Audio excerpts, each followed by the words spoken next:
Wait wait, ভিডিওটা skip করেন না, 2 মিনিট কিছু কথা বলি। আমাদের মাগুরাতে কিন্তু রেল সেবা নাই, যার কারণে আমার রেল সম্পর্কে টোটালি কোনো ধারণা নাই। আমার জীবনে মনে হয় আমি টোটালি 2-3 বার রেলে উঠছি, সেটা হচ্ছে ঢাকা থেকে চিটাগং গেছি। তো এই টিকিটটা কিন্তু আমি মাগুরা থেকেই অনলাইনে করে গেছিলাম। তো যখন কয়েক বছর আগে যখন ঢাকার থেকে কক্সবাজারের যাতায়াত ব্যবস্থা শুরু হয়, তখন আমি অনলাইনে বেশ কয়েকবার কক্সবাজারের টিকিট করার চেষ্টা করছি। যেহেতু তাদের ওয়েবসাইটে কিন্তু 10 দিন পরের টিকিট 10 দিন আগেই কিন্তু তাদের ওয়েবসাইটে ছেড়ে দেয়। তো আমি সেখান থেকে টিকিট কাটার চেষ্টা করছি 10 দিন আগেই। তো সর্বোচ্চ 2-1টা টিকিট ধরতে পারছি, যেহেতু আমরা বেশ কয়েকজন যাব, 2-3টায় তো আসলে সবাই যাইতে পারবো না, যার কারণে সেটা ক্যান্সেল করি। তো যেহেতু কক্সবাজার একটা জনপ্রিয় ট্যুরিস্ট স্পট, সেখানের অনেক চাহিদা, যার জন্য ভাবছি হয়তো বা টিকিটগুলো সেই জন্য পাওয়া যায় না, সবাই এত পূর্বেই টিকিটগুলো কেটে রাখে আর কি। তো রিসেন্টলি আমি সিলেট গেছিলাম ঘুরতে।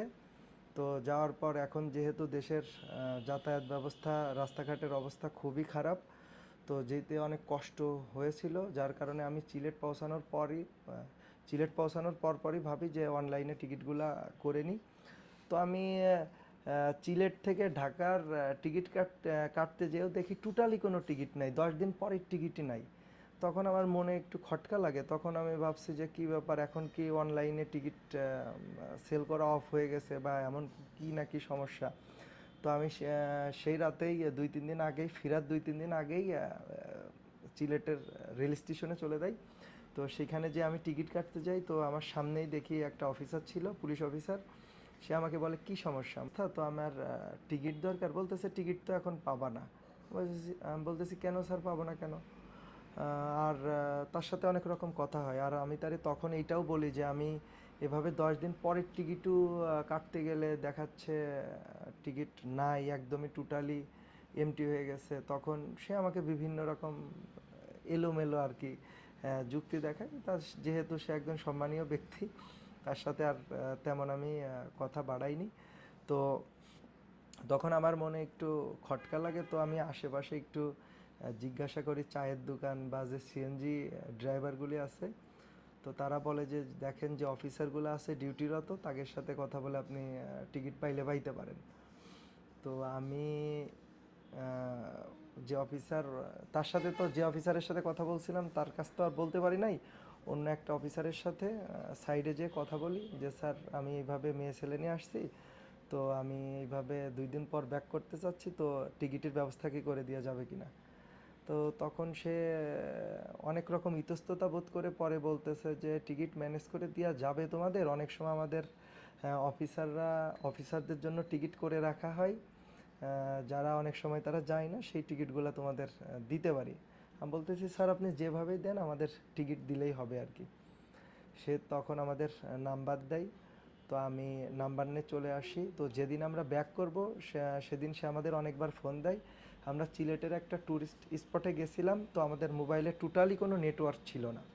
না থাকার কারণে সে আমাদের ফোনে পায় নাই, আমাদের ব্যাক করতে করতে রাত 8টা-9টা বেজে গেছিলো। তখন তাকে আমরা ফোন দিই, ফোন দিলে বলতেছে যে টিকিট তো সেল হয়ে গেছে, তো এখন তো কিছু করার নাই, যেহেতু আমাদের সে যোগাযোগ করতে পারে না, টিকিট সেল করে দিছে। তো আমার কাছে কথা হচ্ছে যে এইভাবে যদি টিকিটগুলা সিন্ডিকেট হয়ে যায়, তাইলে আমরা যারা সাধারণত যাতায়াত করব তারা আমরা কিভাবে করব? আর 10 দিন আগে কিন্তু একটা মানুষ ডিসাইড করতে পারে না যে আমি আসলে কোথাও কনফার্ম 100% যাবো কিনা। সর্বোচ্চ 2-3 দিন 4 দিন আগে ডিসাইড করতে পারে, তখন বাসের হোক কিংবা ট্রেনের হোক, তখন সিদ্ধান্ত নিয়ে টিকিটগুলো করতে পারে। তো যে কথাটা বলি নাই প্রথমে, সেটা হচ্ছে যখন আমি দ্বিতীয় অফিসারের সাথে কথা বলি, দেখি যে ফোনে ঘন ঘন ক্লিক করতেছে। তো আমি দেখি রেল সেবার যে ওয়েবসাইট আছে, সে নিজেই টিকিটগুলো আর কি কাটতেছে আর কি।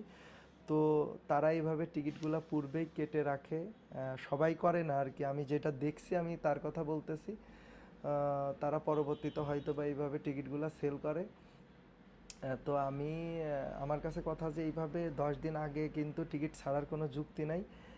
আমার যুক্তিতে মনে হয় 2-1 দিন আগে যদি টিকিটগুলো ছাড়া হয়, তাইলে তখন আমরা যেহেতু টিকিটগুলা কিন্তু ওয়েবসাইটে সকাল 8টার থেকে টিকিটগুলা কাটা যায়, তো যদি ওইভাবে 2-3 দিন আগে ছাড়া হয় তাইলে মনে হয় সবার জন্যই সেটা সুবিধা হয়। যে যেমন পারলো যে আগে ঢুকবে ওয়েবসাইটে সে টিকিটগুলা কেটে নিতে পারবে আর কি। তো যারা বড় ইউটিউবার অথবা যারা বড় ফেসবুক ইউজার আছেন, তারা যদি এই সম্পর্কে কথা বলেন যে আমার ভিডিওটা এই সম্পর্কে কথা বলেন, তাইলে আমার মনে হয় ভালো হয়। আর আমার যারা ইউজার আছেন আর যারা বন্ধুবান্ধব আছেন তাদের সবাইকে রিকোয়েস্ট থাকবে আমার ভিডিওটা শেয়ার করবেন, যারা এই বিষয়টা যাতে সবার কাছে পৌঁছায়। আর সবার সুস্থতা মঙ্গল কামনা করে ভিডিওটা শেষ করছি। আল্লাহ হাফেজ।